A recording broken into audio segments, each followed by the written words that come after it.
ದೈವವೇ ಬಂದು ಜಗಳ ಬಿಡಿಸಿ ಸೌಹಾರ್ದತೆಯಿಂದ ಬಾಳಿ ಎಂಬ ಗತಕಾಲದ ದೈವ ಸಂದೇಶವನ್ನು ಇಂದಿಗೂ ಜನಮಾನಸಕ್ಕೆ ಮುಟ್ಟಿಸುವ ವಿಶಿಷ್ಟ ಆಚರಣೆ ಅಡ್ಡಣಪೆಟ್ಟು ಸುಳ್ಯ ತಾಲೂಕಿನ ಮಂಡೆಕೋಲಿನಲ್ಲಿ ಪ್ರತಿ ವರ್ಷವೂ ನಡೆಯುತ್ತಿದೆ.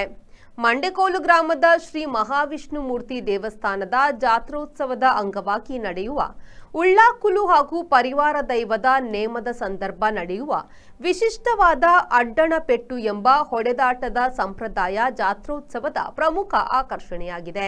ಮಂಡೆಕೋಲು ಶ್ರೀ ಮಹಾವಿಷ್ಣು ಮೂರ್ತಿ ದೇವರ ದರ್ಶನ ಬಲಿ ಬಟ್ಟಲು ಕಾಣಿಕೆ ನಡೆದ ಮರುದಿನ ಉಳ್ಳಾಕುಲು ಹಾಗೂ ಪರಿವಾರ ದೈವದ ನೇಮ ನಡೆಯುವುದು ಸಂಪ್ರದಾಯ.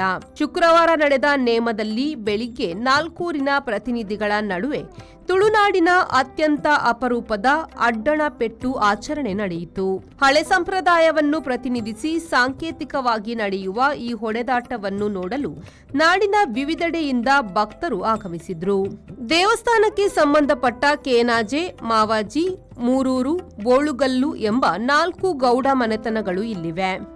ಉಳ್ಳಾಕುಲು ನೇಮದ ಸಂದರ್ಭ ಇದೇ 4 ಮನೆತನದ ಪ್ರತಿನಿಧಿಗಳು ಬೆತ್ತದಿಂದ ತಯಾರಿಸಿದ ಗುರಾಣಿಯ ಮಾದರಿಯ ಅಡ್ಡಣವನ್ನು ಹಿಡಿದು ದಂಡದಿಂದ ಪರಸ್ಪರ ಹೊಡೆದಾಡಿಕೊಳ್ಳುತ್ತಾರೆ. ಉಳ್ಳಾಕುಲು ದೈವ ಬಂದು ಹೊಡೆದಾಟವನ್ನು ಬಿಡಿಸುತ್ತದೆ. ಮಂಡೆಕೋಲು ನೇಮದಲ್ಲಿ ಅಡ್ಡಣಪೆಟ್ಟು ಸಂಪ್ರದಾಯಕ್ಕೆ ಬೇರೆ ಬೇರೆ ಐತಿಹ್ಯವಿದೆ.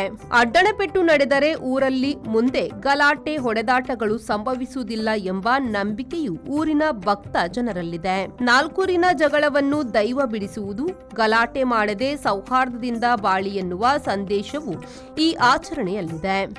ಪುರಾತನ ಕಾಲದಲ್ಲಿ ಯಾವುದೋ ಗಲಾಟೆ ನಡೆದ ಸಂದರ್ಭ ಉಳ್ಳಾಕುಲು ದೈವ ಬಂದು ಗಲಾಟೆ ಬಿಡಿಸಿ ಪರಸ್ಪರ ಸಂಧಾನ ನಡೆಸಿತ್ತು ಎಂಬ ಪ್ರತೀತಿಯೂ ಇದೆ.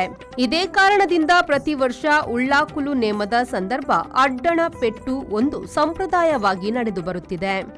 ಅದೇ ರೀತಿ ಬೇರೆ ಬೇರೆ ಕಾರ್ಯಕ್ರಮಗಳು, ನವಕ, ಗಣಹೋಮ, ತುಲಾಭಾರ ಮುಂತಾದ ಕಾರ್ಯಕ್ರಮಗಳನ್ನೆಲ್ಲ ಮುಗಿಸಿಕೊಂಡು ದೇವರ ಜಲಕ, ಭೂತಬಲಿ ಉತ್ಸವ, ಅದೇ ರೀತಿ ಮೊನ್ನೆ 24ನೇ ತಾರೀಕಿಗೆ ದೇವರ ಹೊರಾಂಗಣ ರಾಜಾಂಗಣ ಪ್ರಸಾದ ನಡೆದು ನಿನ್ನೆ ದಿವಸ ಈ ಗ್ರಾಮದ ಅಧಿಪತಿ ಆಗಿರತಕ್ಕಂತಹ ಉಳ್ಳಾಗಲು ನೇಮೋತ್ಸವ ಅತ್ಯಂತ ವಿಜೃಂಭಣೆಯಿಂದ ನಡೆದಿದೆ.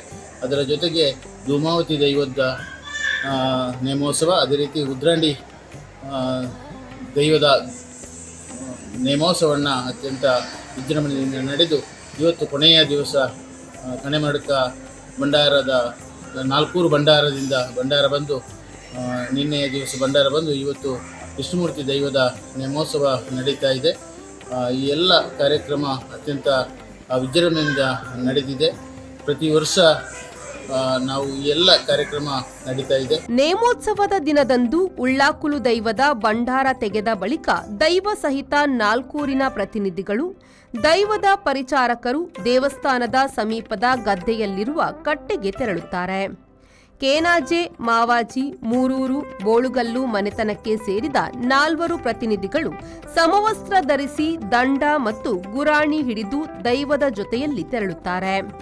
ಕಟ್ಟೆಯ ಬಳಿ ತೆರಳಿದ ಬಳಿಕ ಕೆಲವೊಂದು ಸಂಪ್ರದಾಯ ಆಚರಣೆಗಳು ನಡೆದು ಅಡ್ಡಣ ಹಿಡಿದ ಯುವಕರು ಅಡ್ಡಣವನ್ನು ನೆಲದಲ್ಲಿ ಎದುರುಬದುರಾಗಿ ಇಡುತ್ತಾರೆ. ಲಾಠಿ ಮಾದರಿಯ ಹೊಡೆಯುವ ದಂಡವನ್ನು ಕೈಯಲ್ಲಿ ಹಿಡಿದಿರುತ್ತಾರೆ.